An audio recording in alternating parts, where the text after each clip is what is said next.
अपने गुरु महादेव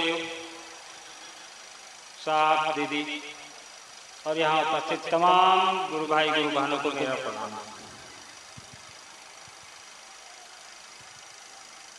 घोषक महोदय ने मुझे विषय दिया है अपनों से अपनी बात।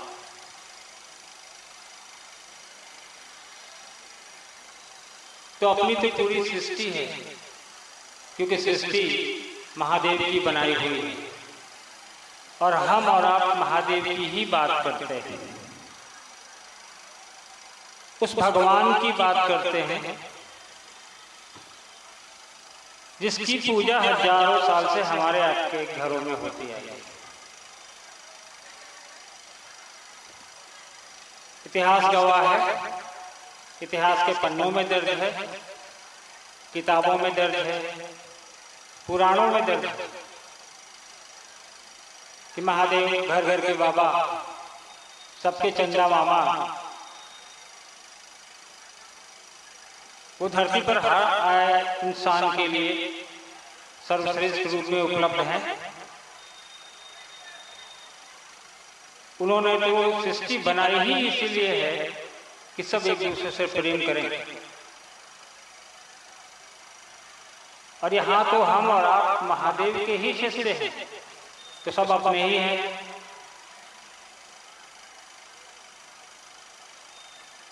लेकिन यहाँ उपस्थित इतने बड़े जनसमूह को देखकर यह तो महसूस हो ही रहा है, यह तो एहसास हो ही रहा है कि आज से 35-40 साल पहले साहब और दीदी ने जो अलग जगाई थी, महेश्वर शिव को अपना गुरु बनाकर जनमानस से भी जोड़ने की, इंसान जो धरती पर आया है उसको भी यह बताने का बीड़ा कि महादेव मेरे गुरु हैं, तुम्हारे भी हो सकते हैं, परिलक्षित हो रहा है। इतनी बड़ी संख्या में आप अपनों से अपनी बात कहने और सुनने आए हैं, अपने गुरु की बात, अपने साहब की बात, अपने दीदी की बात। आज से पहले मैं बचपन से देखता आया हूं, मैंने वो दिन भी देखे हैं जब साहब कार्यालय जाते थे। आप लोगों में से बहुत सारे लोगों को पता होगा कि साहब बिहार प्रशासनिक सेवा के अधिकारी भी थे और आपके इसी कोसी क्षेत्र में मधेपुरा जिले में मजिस्ट्रेट के रूप में तैनात भी थे 80 के दशक में। उन दिनों हम लोग स्कूल में पढ़ते थे, छोटी कक्षा में, तो कई दफे हम लोगों ने पाया कि साहब शाम के समय कार्यालय से गाड़ी से आते, किसी न किसी एक आदमी को अपने साथ बिठा के लाते, उसको यह समझाते यहाँ घर पे लाके महादेव के बारे में। कई दफे तो हम लोगों ने देखा कि वही आदमी जो रात में शाम के दौरान हमारे ड्राइंग रूम में बैठ के शिव की चर्चा सुन रहा है, साहब का खाना खा रहा है, और कई बार सुबह तक हमने पाया कि हम जब स्कूल जाने को तैयार हो रहे हैं तो भी वो आदमी वहां बैठा है और वही शिव की चर्चा चल रही है।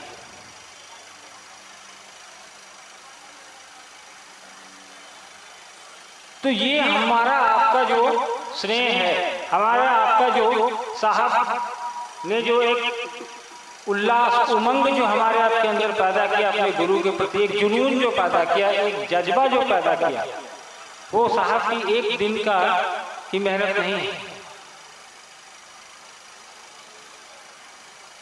ईमानदारी से बताएं हम और आप कि हम में से कितने लोग आज से पहले या जब भी हमने आपने शिव को अपना गुरु बनाया उसके पहले से जानते थे कि शिव जगत गुरु होते हैं? कितने लोग जानते थे कि शिव जगत गुरु होते हैं? मैं तो नहीं जानता था। मुझे लगता है यहाँ उपस्थित में से कई क्या ज्यादातर को नहीं पता होगा कि शिव गुरु का भी काम करते हैं। किताबों में लिखा है, किताबों में तो बहुत कुछ लिखा है। साहब के कहने के शिव को गुरु आप उपस्थित लोगों में से कितने लोगों ने बनाया? मेरी समझ में सारे लोगों ने बनाया होगा। हमारी आपकी नजर में हमें रास्ता दिखाने वाला, हमें शिव के गुरु स्वरूप की ओर ले चलने वाला एक ही शख्स है।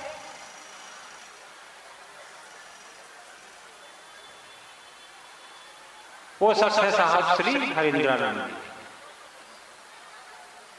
और उनका साथ दीदी नीलम आनंद ने अहर्निश दिया, अपने पूरे जीवन काल में दिया, उसके बाद भी देती रही हैं वो। इस बात से इत्तेफाक हम लोगों ने कभी नहीं किया कि एक अधिकारी, एक जमींदार की बेटी, इन लोगों को क्या जरूरत पड़ गई कि शिव के गुरु स्वरूप को जन जन तक पहुंचाने का बीड़ा इन्होंने उठाया।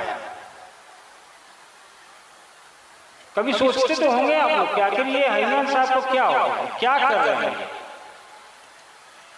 आदमी को पकड़ के अपना पैसा लगा के, अपना खाना खिला के, अपनी गाड़ी में बिठा के ये समझाना कि महादेव गुरु का काम करते हैं। भाई ये एक तरीका है, मान लो तुम्हारा कल्याण होगा।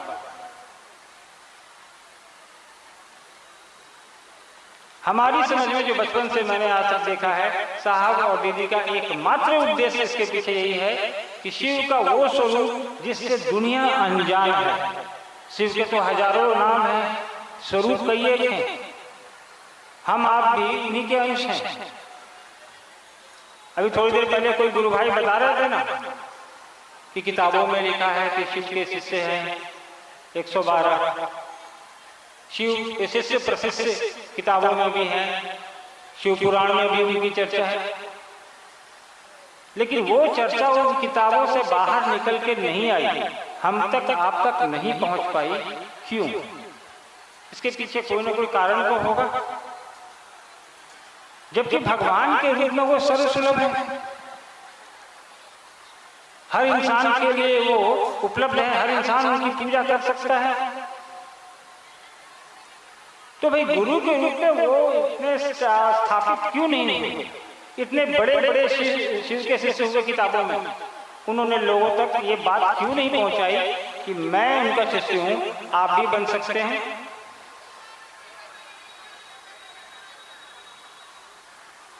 साहब ने कहा कि नहीं। उनके 3 सूत्र की जो प्रक्रिया है पाने की और लोगों तक पहुंचाने की, वो आपने सुना कि एक लोगों ने कहा है, पहले भी कहा होगा, उस पर नहीं जाऊंगा मैं, क्योंकि वही एकमात्र 3 सूत्र है जो हमारे आपके लिए साध्य है, वो हम और आप कर सकते हैं। साहब ने आसान सी चीजें हम लोगों को बता दी, ताकि इसको करो और करके देखो। वो हमेशा कहते थे हमारे पास उपलब्ध है, सबसे बड़ा गुरु हमारे पास उपलब्ध है, और वो भी निःशुल्क, तो हम इधर उधर क्यों जाएं, वहीं चलते हैं।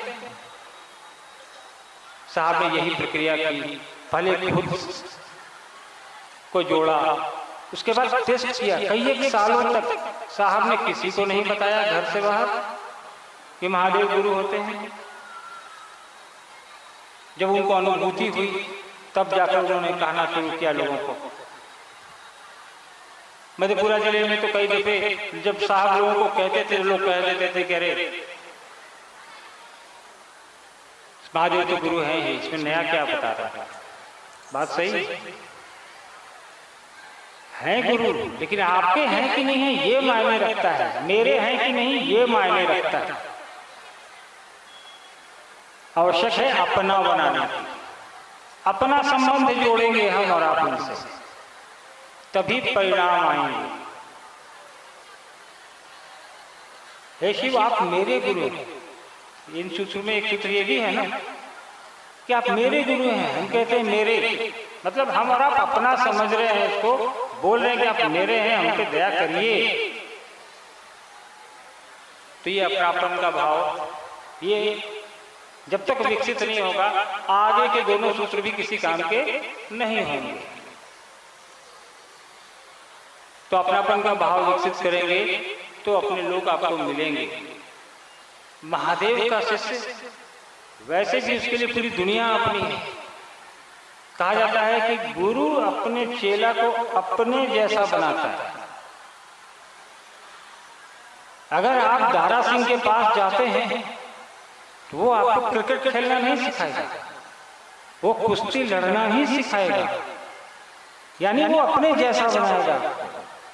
तो महादेव का चेला अगर महादेव को अपना गुरु मानता है तो गुरु अपना कार्य करेगा, वो शिष्य को अपने जैसा बनाता है। साहब ने पहले भी कई चर्चाओं में कहा है, YouTube पे या कहीं कहीं उनकी चर्चा है, आप लोग सुनिएगा और सुन के उसको ध्यान से समझने का प्रयास करिएगा कि साहब क्या कह रहे हैं। हम लोग आते हैं, सुनते हैं, घर चले जाते हैं और फिर वही पुरानी जिंदगी में जाते हैं जिससे हमारा निकलना ही नहीं चाहते थे। सांसारिकता जरूरी है क्योंकि हमारा संसार में रहते हैं, लेकिन साहब ने कहा कि 24 घंटा में से थोड़ा समय निकाल के शिव की परिधि में रहना सीखिए। अभी जैसे हम और आप शिव की परिधि में बैठे हैं, आप मेरे से पूछ रहे हैं या मेरे से बता रहे हैं, महादेव की बात हो रही है, अपने गुरु की बात हो रही है, तो दिमाग में महादेव चल रहा है, यही परिधि है। और अब अगर यहां भी नहीं चल रहा है तो जरूरत है हमको आपको इस पर चिंतन करने की, मनन करने की, क्योंकि अपनापन का भाव आया नहीं अभी तक, इसलिए हम लोग यहां भी बैठ के कुछ और बातें करते हैं। तो जरूरत है प्रयास करने की।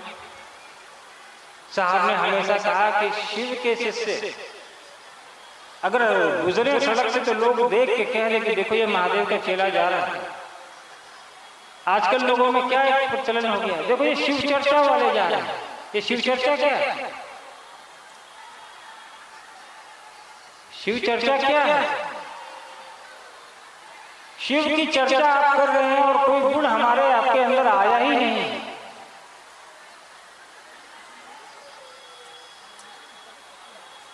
साहब ने कहा कि अगर आप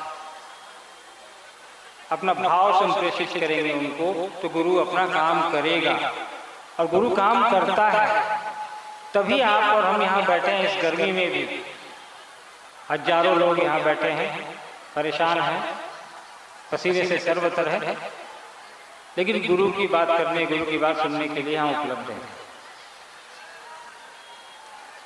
तो हमको आपको चाहिए कि साहब और दीदी की जो हमसे आपसे अपेक्षा है, जो आकांक्षा है, उस पर हम खरे उतरें। उस भगवान की, उस जगत गुरु की गुरु स्वरूप में स्थापना के निमित्त हमने आपने जो संकल्प लिया है साहब के माध्यम से, उस संकल्प को आगे बढ़ाने के लिए हम सब चलें। लेकिन उसके पहले अपने अंदर भी ये संकल्प जागृत करें कि मुझे वैसा ही बनना है जैसा गुरु बनाना चाहता है। गर्मी ज्यादा है, समय ज्यादा नहीं लूंगा। बरखा दीदी आप लोगों के बीच बैठी हैं, आपसे बात करेंगे वो, लेकिन इस उम्मीद के साथ आप लोगों से बात को समाप्त करना चाहूंगा कि साहब की अपेक्षा और साहब की उम्मीदों वाला शिव शिष्य बनकर दिखाना है हम लोगों को। भीड़ इकट्ठी करना साहब का कभी मकसद नहीं रहा। एक शायरी है या कविता है कि भीड़ इकट्ठी करना मेरा मकसद ही नहीं। मकसद नहीं उनका, सूरत ही नहीं सीरत भी बदलनी चाहिए। मतलब कि चेहरा बदलने से कोई लाभ नहीं है, अंदर से बदलना होगा। भीड़ तो हम लोगों ने 5-5 लाख 8-8 लाख की देखी है।